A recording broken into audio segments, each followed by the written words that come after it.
So good morning everyone. Economy and government budget lecture 3 पे आज इससे पहले हम डिस्कस कर चुके हैं व्हाट इज गवर्नमेंट बजट। उसके बाद हमने डिस्कस किया था ऑब्जेक्टिव ऑफ गवर्नमेंट बजट। उसके बाद हमने डिस्कस किया बजट के कंपोनेंट्स क्या होते हैं, revenue, रेसिप्ट्स, capital रेसिप्ट्स, revenue expenditure, capital expenditure में से हमने पहले डिस्कस किया था रेवेन्यू। रेसिप्ट किसे कहते हैं, ऐसे रेसिप्ट जो ना तो सरकार की लायबिलिटी बढ़ाए और ना ही सरकार के एसेट को रिड्यूस करे, दोनों कंडीशन अगर फुलफिल करेगी तो हम कहेंगे कि वो एसेट क्या, वो रेसिप्ट क्या होगी, रेवेन्यू रेसिप्ट होगी।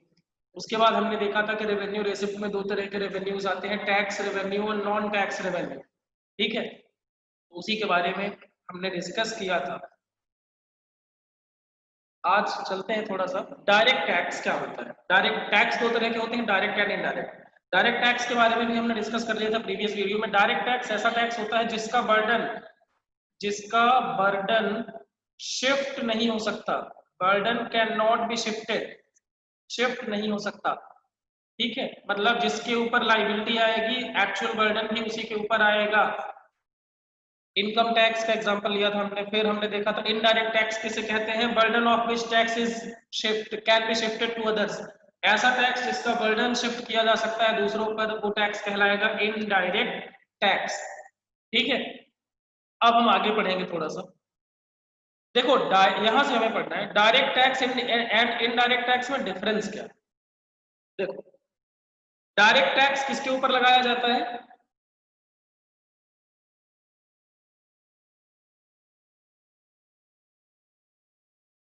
आवाज इको हो रही है अभी भी।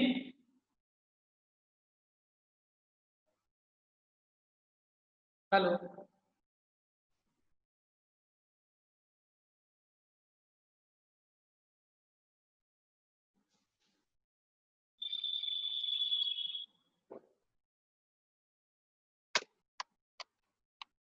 अभी ठीक है क्या, एक बार कंफर्म करिए तो।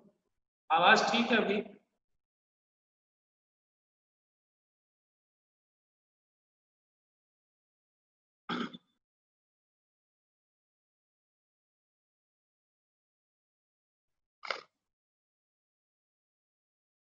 ठीक है, चलिए।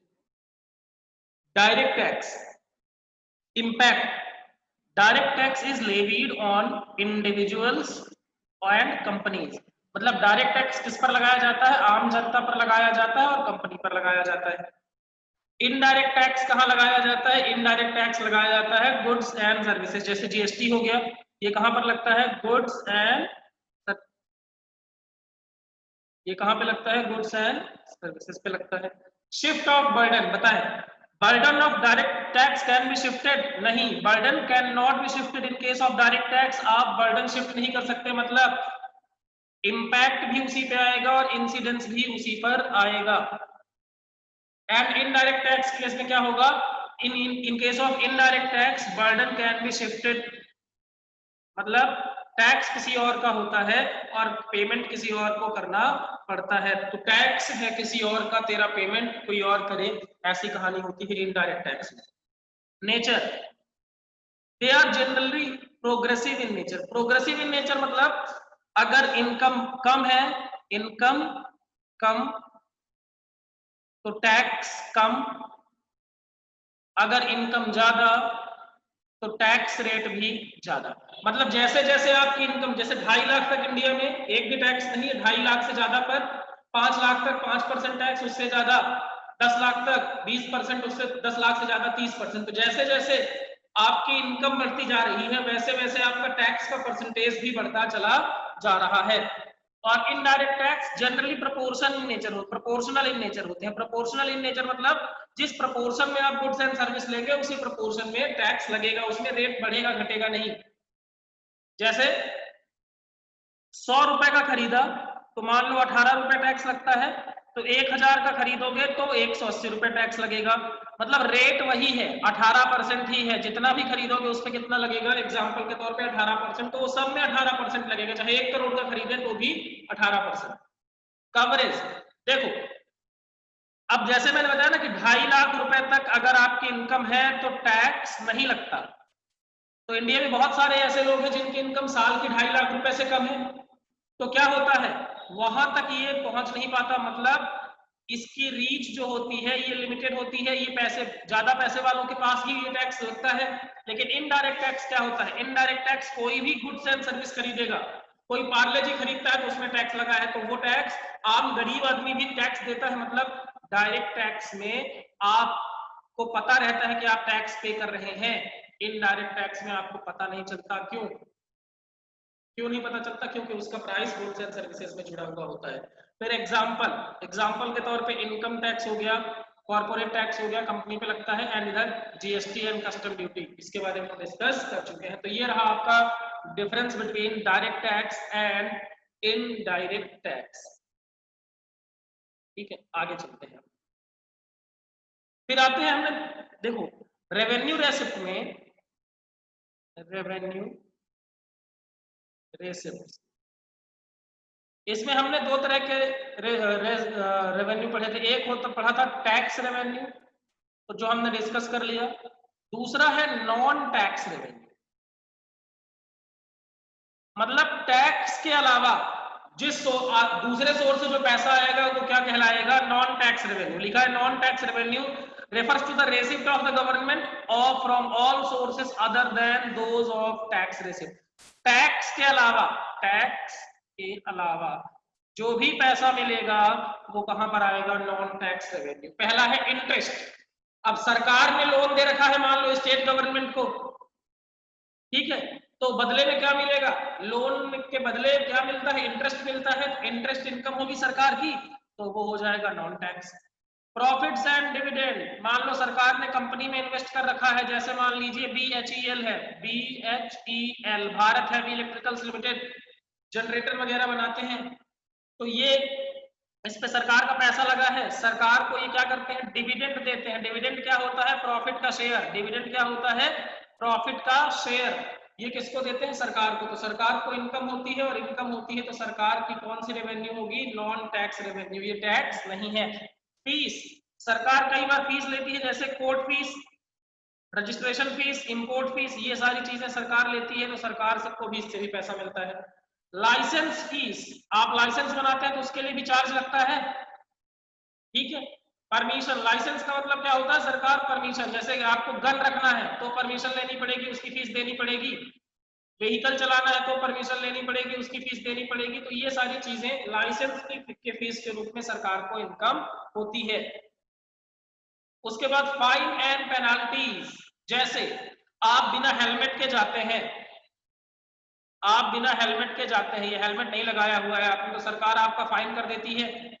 और फाइन जब करती है तो सरकार को पैसे मिलते हैं। जैसे इस टाइम पे बिना मास्क के अगर आप बाहर घूमेंगे तो आपके ऊपर फाइन लग सकता है, और फाइन लगता है तो सरकार की इनकम होती है। आप रेड लाइट तोड़ देते हैं, फाइन लगती है, सरकार की इनकम होती है। मतलब सरकार फाइन और पेनाल्टी से भी पैसे कमाती है। फिर क्या है, एस्टीट्स। ये क्या है, एस्टीट्स सुनना, एक आदमी है, उसके पास प्रॉपर्टी है मान लो 1000 करोड़ की, कितने की, 1000 करोड़ की प्रॉपर्टी, ठीक है। अब उसका कोई वारिस नहीं है, मतलब कोई देख रेख करने वाला नहीं, वो इकलौता आदमी था। अब बताइए, वो उसकी मौत हो गई तो 1000 करोड़ की प्रॉपर्टी बची, लेकिन उसका कोई वारिस नहीं है, लीगल हेयर नहीं है, और ना ही उसने विल लिखी, मतलब ना तो उसने अपनी वसीयत लिखी। अब वसीयत नहीं लिखी और उसका कोई उत्तराधिकारी भी नहीं है, तो क्या होगा, ये 1000 करोड़ की प्रॉपर्टी किसकी हो जाएगी, गवर्नमेंट की हो जाएगी, और सरकार के लिए क्या हो जाएगा, इनकम हो जाएगा। फिर गिफ्ट्स एंड ग्रांट्स, सरकार को कई बार फॉरेन गवर्नमेंट जैसे अमेरिका वगैरह से ग्रांट्स मिल जाती हैं, तो ये भी सरकार के लिए क्या हो गई, इनकम हो गई।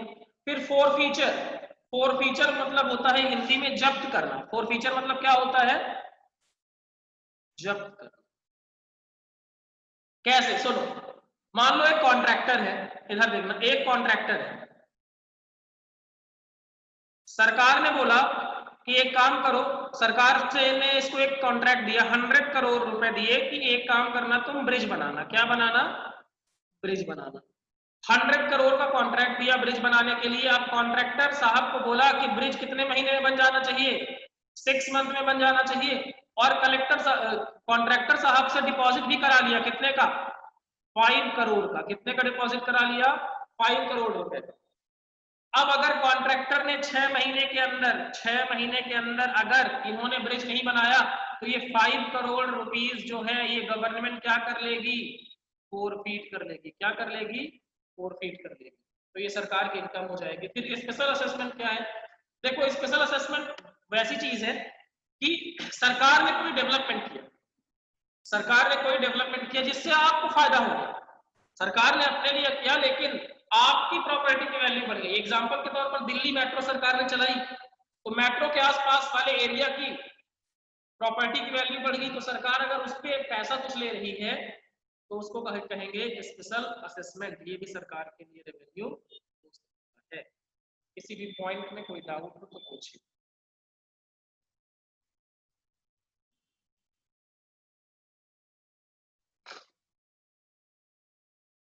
Please ask if you have any doubt, जल्दी बताएं।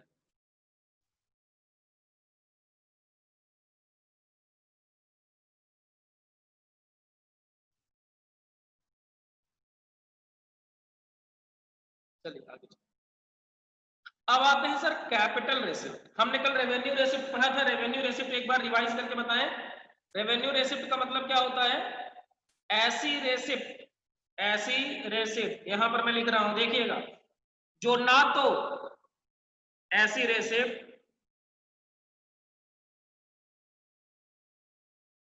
ना तो लायबिलिटी बढ़ाएगी और ना ही एसेट कम करेगी। ठीक है ना?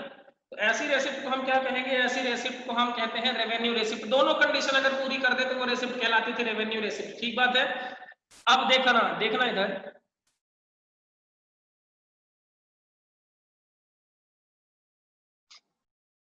अब एक रेसिप्ट कैपिटल रेसिप्ट कब बनेगी? रेसिप्ट मतलब पैसा आया। अब वो पैसा आया तो रेवेन्यू का है कैपिटल का, ये आइडेंटिफाई करना है। तो रेवेन्यू आइडेंटिफाई करने के लिए दो चीजें थी। पहला, ना तो लायबिलिटी बढ़नी चाहिए और ना ही एसेट कम होनी चाहिए। ठीक है। अब कैपिटल कैसे पहचानेंगे? तो capital receipt is a receipt is a capital receipt if it satisfy any one of the two condition। ध्यान देना, any one मतलब दो में से कोई एक कंडीशन सेटिस्फाई कर दे तो हम उस रेसिप्ट को बोलेंगे कि receipt is capital receipt. Receipt है कौन सी? पहली, रेसिप्ट मस्ट क्रिएट और इंक्रीज लायबिलिटी ऑफ गवर्नमेंट। मतलब अगर पैसा आया और पैसे आने की वजह से सरकार की लायबिलिटी बढ़ गई तो वो रेसिप्ट क्या बन जाएगी? Capital receipt. या receipt must cause a decrease in assets, या तो सरकार की संपत्ति कम कर दे वो। मतलब ऐसा पैसा आपको सरकार को पैसा मिला लेकिन पैसे मिलने से या तो सरकार की लायबिलिटी बढ़ गई या सरकार की एसेट कम हो गई। दोनों में से कोई एक हरकत हो गई ना तो हम उस रेसिप्ट को नाम दे देंगे कि ये रेसिप्ट क्या है? कैपिटल रेसिप्ट हो चुकी है। एग्जांपल देता हूं, सुनिएगा। मान लीजिए सरकार ने वर्ल्ड बैंक से लोन लिया। बताओ, वर्ल्ड बैंक से लोन लिया तो सरकार को पैसे मिले, पैसे मिले तो ये रेसिप्ट हो गई। अब हम इस रेसिप्ट को बुलाएंगे कि भैया आप तुम मेरे पास आ, बता। तो इससे दो कंडीशन पे इसको तोलेंगे। पहली कंडीशन हम बोलेंगे तू दोनों में से एक भी कंडीशन, दोनों में से एक भी कंडीशन अगर फुलफिल कर देगी तो हम तुझे कहेंगे कि तू क्या है? कैपिटल रेसिप्ट है। पहला सवाल हम इससे पूछेंगे कि क्या तूने सरकार की लायबिलिटी बढ़ाई है? बताइए, लोन लेने से लायबिलिटी बढ़ेगी कि नहीं बढ़ेगी? लोन लेने से लायबिलिटी बढ़ेगी तो ये रेसिप्ट क्या बन जाएगी? Capital receipt. ठीक है। दूसरा, सरकार के पास मान लो इन्वेस्टमेंट था 500 करोड़, सरकार ने इसको बेच दिया। बताए, सरकार ने इसको बेच दिया तो सरकार को पैसे आए। ठीक है, पैसे आए तो अच्छी बात है, तो ये रेसिप्ट हो गई। अब हम इससे दो चीजें पूछेंगे, क्या तुमने सरकार की लायबिलिटी बढ़ाई? एसेट बेचने से लायबिलिटी नहीं बढ़ती, तो पहली कंडीशन तो पूरी नहीं हुई। दूसरा, क्या एसेट कम हुए? हाँ जी, इन्वेस्टमेंट इज एसेट और ये एसेट कम हो गए तो ये रेसिप्ट भी क्या बन जाएगी? कैपिटल रेसिप्ट बन जाएगी। कोई डाउट है क्या इसमें? जल्दी से पूछें फिर मैं आपसे सवाल पूछूं।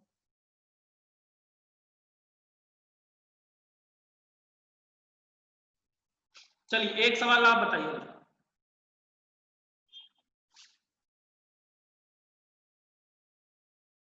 मान लीजिए गवर्नमेंट ने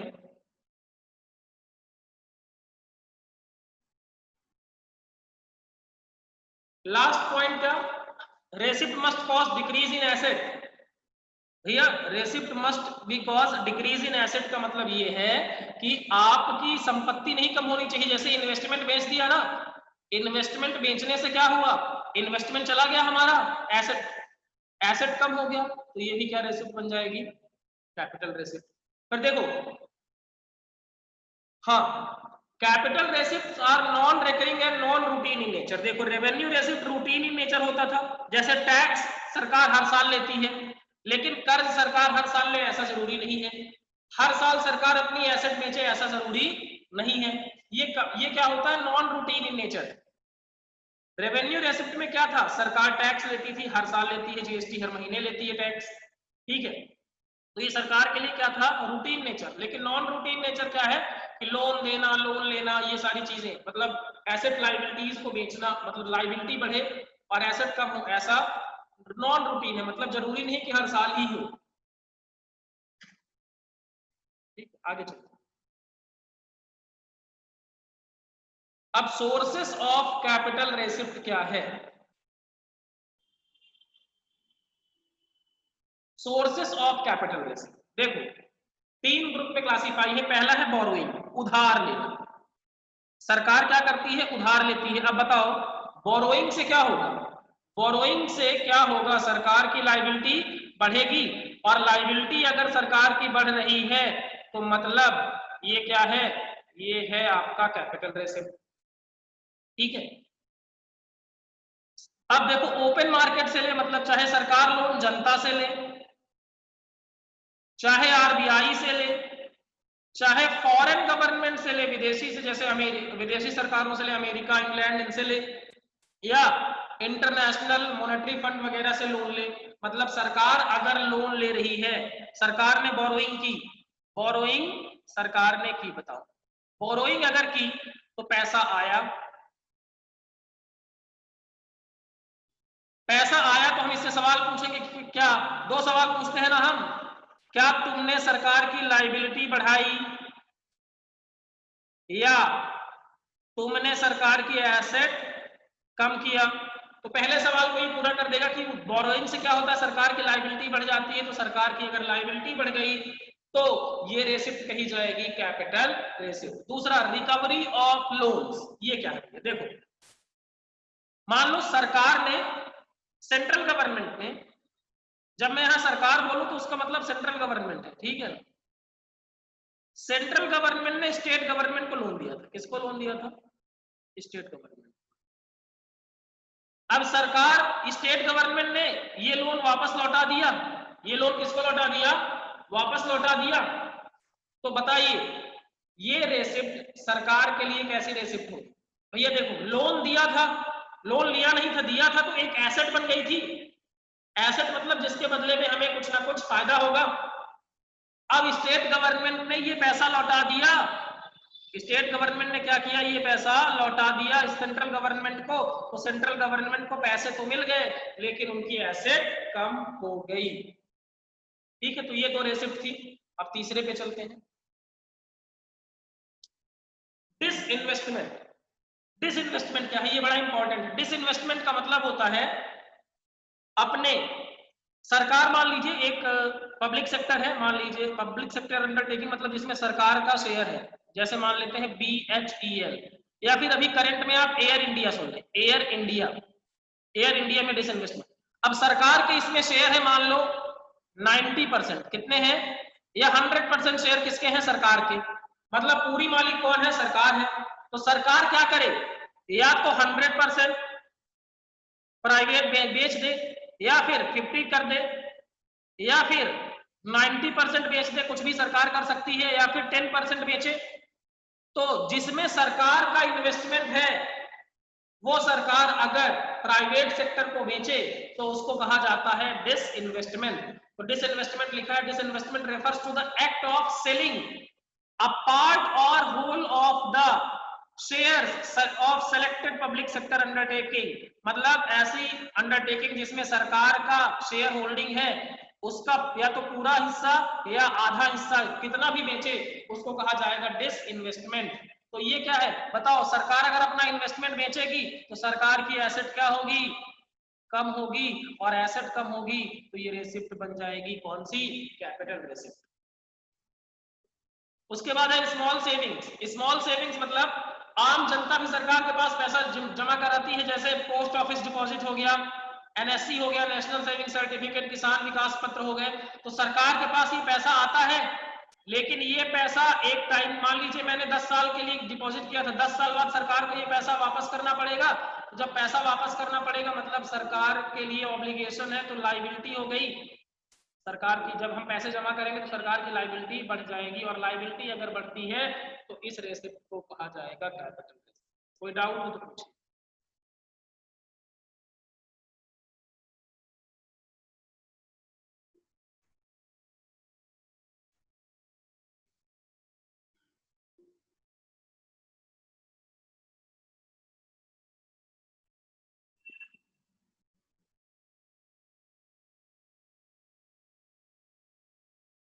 ठीक है, तो हमने अभी तक पढ़ लिया क्या, रेवेन्यू रेसिप्ट और कैपिटल रेसिप्ट। रेवेन्यू रेसिप्ट को, किसी भी रेसिप्ट, कोई भी रेसिप्ट रेवेन्यू रेसिप्ट कब बनेगी, जब वो दो कंडीशन सेटिस्फाई करे। पहला, ना तो वो सरकार की लायबिलिटी बढ़ाए और ना ही सरकार के एसेट्स को कम करे, ठीक है, तो वो रेसिप्ट बनेगी रेवेन्यू रेसिप्ट। कैपिटल रेसिप्ट दोनों में से कोई एक कंडीशन सेटिस्फाई कर दे तो बन जाएगी, मतलब जो रेसिप्ट रेवेन्यू रेसिप्ट नहीं होगी वो रेसिप्ट क्या हो जाएगी, कैपिटल रेसिप्ट। मतलब एग्जांपल के तौर पे देखो, सरकार ने टैक्स लिया, तो टैक्स लेने से लायबिलिटी बढ़ी क्या सरकार की, नहीं। एसेट कम हुआ क्या, नहीं। तो ये दोनों कंडीशन पूरी हो गई, दोनों कंडीशन पूरी हो गई तो मतलब ये क्या बन जाएगा, रेवेन्यू रेसिप्ट। ठीक है, सरकार ने अपने शेयर्स बेच दिए, शेयर्स बेच दिए तो लायबिलिटी बढ़ी क्या, लायबिलिटी नहीं बढ़ी, लेकिन एसेट कम हो गए। एसेट अगर कम हो गए तो ये रेसिप्ट रेवेन्यू रेसिप्ट नहीं बनेगी, ये रेसिप्ट बन जाएगी कैपिटल रेसिप्ट। तो रेवेन्यू रेसिप्ट के लिए दो कंडीशन, ना तो लायबिलिटी बढ़ाएगी ना ही एसेट कम करेगी। कैपिटल रेसिप्ट दोनों में से एक भी काम कर दे, कैसे, या तो लायबिलिटी बढ़ा दे या फिर एसेट कम कर देंगे, तो हम कहेंगे तुम आज से क्या हो गई हो, कैपिटल रेसिप्ट। ठीक है, आज के लिए इतना ही। अब बिजनेस स्टडीज की लिंक में शेयर करें।